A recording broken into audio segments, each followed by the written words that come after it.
बिस्मिल्लाहिर्रहमानिर्रहीम नातुबुनसली अला रसूलिल करीम अम्मा बाद। अस्सलाम वालेकुम नाज़रीन, हम आपको खुशामदीद कहते हैं आपकी ताबीर किचन में। हम आपके लिए लेके आए हैं आज मिक्स पकौड़ों की रेसिपी जी। मिक्स वेजिटेबल पकौड़ों के लिए हमने लिया है जी आलू लिया है हमने एक अदर छोटे साइज़ का। इसको हमने चौकोर चौकोर काट लिया है। हमने छोटे से साइज़ की ली है एक कैबिज, बंद गोभी जिसे कहते हैं, कुछ लोग उसे करम कल्ला भी कहते हैं। उसको भी हमने छोटा छोटा चौकोर चौकोर काट लिया है। एक पोथी हमने ली है धनिए की जी, उसको भी हमने बारीक काट लिया है, धो के साफ कर लिया है। ड्राई मसालों में हमने लिया है जी 1 चमचा हमारा नमक है, 1 चमचा पिसी हुई लाल मिर्चें हैं, 1/4 टीस्पून हमारे पास अजवाइन है। इससे बड़ा अच्छा सा टेस्ट आता है, ये ज़रूर डालें। 1/4 टीस्पून हमारे पास अनारदाना है, 1/4 टीस्पून हमारे पास मीठा सोडा है, ज़्यादा ना डालें मीठा सोडा।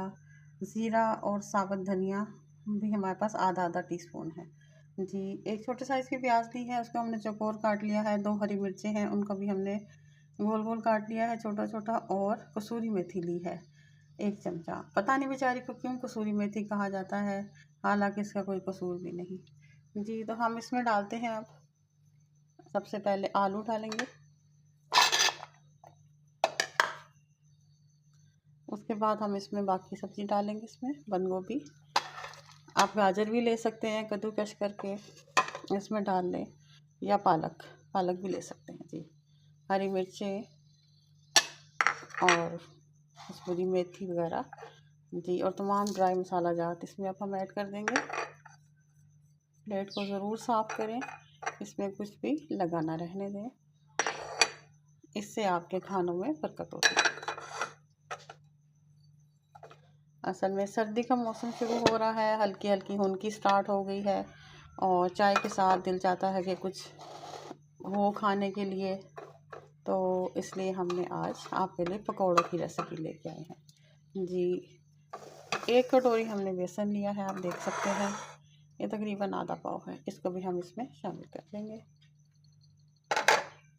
अब हम पहले मसाले के साथ इसको मिक्स कर लेते हैं बेसन को। पानी हमने थोड़ा ही डालना है, बहुत ज़्यादा पानी नहीं डालना, पतला नहीं बनाना इसको। उससे होता ये है कि पकौड़े जो हैं वो घी में बिखर जाते हैं, तो इसलिए पहले इसको मिक्स कर लें, फिर अंदाज़ा करें कि कितने पानी की ज़रूरत है। पानी आपने कम डालना है।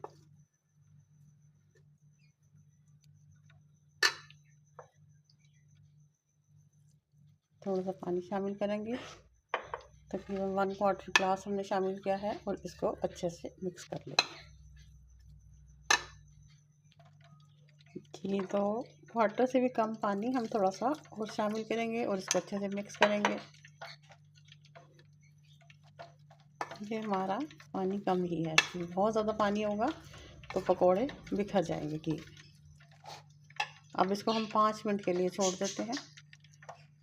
इतनी देर हम एक कढ़ाई लेंगे और उसके अंदर घी डालेंगे और उसको गर्म होने के लिए रख लेंगे। मीनवाइल हम बेसन को थोड़ा सा रेस्ट करने के लिए छोड़ते हैं। इसकी आंच हमने हल्की रखी है ताकि आहिस्ता आहिस्ता हमारा घी भी गर्म हो जाए जी। तो नाज़रीन 5 मिनट हो गए हैं, हमारा घी गर्म हो गया है। हमने इसमें पकौड़ा डाल के चेक किया है, अगर ये पकौड़ा तलना शुरू हो जाए तो इसका मतलब है कि आपका घी गर्म हो गया है और आप अब अपने ऑयल में डाल सकते हैं पकौड़े।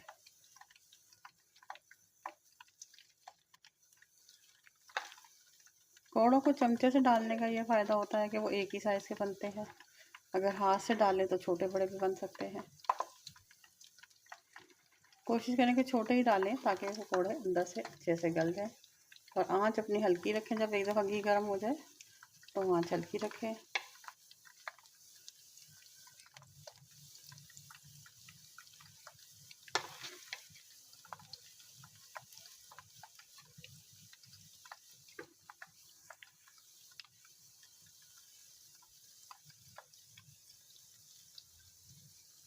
पकौड़ों को दूर दूर डालें, चिपकने ना पाए। चिपकने से ये होता है अगर बहुत नज़दीक डालते ना तो फिर वो इतने करारे नहीं होते, थोड़े नरम नरम से रहते हैं। और जब तक पकोड़े बिल्कुल हार्ड ना हो जाए, फर्म ना हो जाए, मतलब उस वक्त तक इनको पलटना बिल्कुल नहीं है। जब आप पकोड़े डाल चुके तो तकरीबन आधे मिनट के लिए आंच तेज़ कर दें ताकि पकौड़े पकना शुरू हो जाए। उसके बाद इसकी आंच हल्की कर दें ताकि अंदर से भी मीडियम टू लो रखें, बहुत ज़्यादा हल्की भी ना करें, मीडियम टू लो रखें ताकि ये अंदर से भी पक जाए, ये ना के ऊपर से जल जाए और अंदर से पके भी ना। ये तो नाज़रीन हमने पकौड़ों को पलट लिया है। हमने पकौड़े थोड़े दूर दूर रखे हैं ताकि ये क्रिस्पी हो जाए, बहुत ज़्यादा पकौड़े ना डालें ऑयल में। ये तमाम टिप्स जो पुराने जानने वाले पकाने वाले हैं वो तो जानते हैं, लेकिन जो नए पकाने वाले हैं, जैसे कि हमारी कोई लड़कियां नई शादीशुदा, उनको ससुराल में जाके पूछते हुए भी शर्म आती है कि कहीं कोई दाना ही ना दे दे कि वहाँ से कुछ सीख के नहीं आई वगैरह। इसलिए मैं ये छोटे छोटे टिप्स आपके साथ शेयर करती हूँ कि ज़्यादा पकौड़े ना डालें, थोड़े कम डालें ताकि अच्छे और क्रिस्पी बने।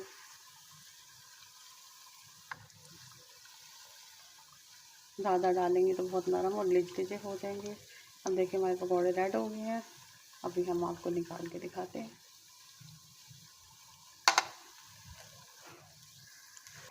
ये तो नाज़रीन ये हमने पकौड़े निकाल लिए हैं। आप इनको उतारने से पहले चेक भी कर सकती हैं कि हमारे आलू अंदर से गले हैं कि नहीं। ये देखिए हमारे आलू अच्छी तरह से गल गए, ठीक है। ये मैं टिप्स इसलिए देती रहती हूँ कि आजकल हो ये रहा है असल में कि लड़कियां सबको MBA डॉक्टर इंजीनियर चाहिए, लेकिन साथ में वो ये चाहते हैं कि वो कुकिंग में भी माहिर हो। तो ज़ाहिर है एक लड़की अगर पढ़ने में लगेगी तो उसको इतना टाइम नहीं मिलता, तो इसीलिए मैंने ये छोटी छोटी आसान आसान रेसिपीज़ डालना शुरू की हैं ताकि हमारी बच्चियाँ जो नई नई किचन स्टार्ट करती हैं, बिगनर्स हैं, उनको भी इन चीज़ों का पता लग जाए कि किस तरह से आप ये सब कुछ कर सकते हैं। बेटी चाहे जैसी भी हो, बहू लोगों को हर फन मौला ही चाहिए होती है। अल्लाह तमाम बच्चियों के नसीब अच्छे करे। लेकिन हमारे थोड़े फर्म हो गए थे, अब हमने इनको पलट दिया है। आँच हम हल्की रखेंगे ताकि अंदर से भी जलें और जले नहीं हमारे पकौड़े। ये तो नाज़रीन हमारे ये मिक्स वेजिटेबल पकौड़ा तैयार है। साथ में हमने केचप रखा है, आप हरी चटनी भी बना सकते हैं। उम्मीद है कि आपको मेरी रेसिपी पसंद आएगी। अपने दोस्तों को शेयर करें मेरे वीडियो को, मेरी वीडियो को लाइक करें, सब्सक्राइब करें, मेरे पेट्रोल के लिंक को भी सब्सक्राइब करें। दुआओं में याद रखिएगा। अल्लाह हाफ़िज़।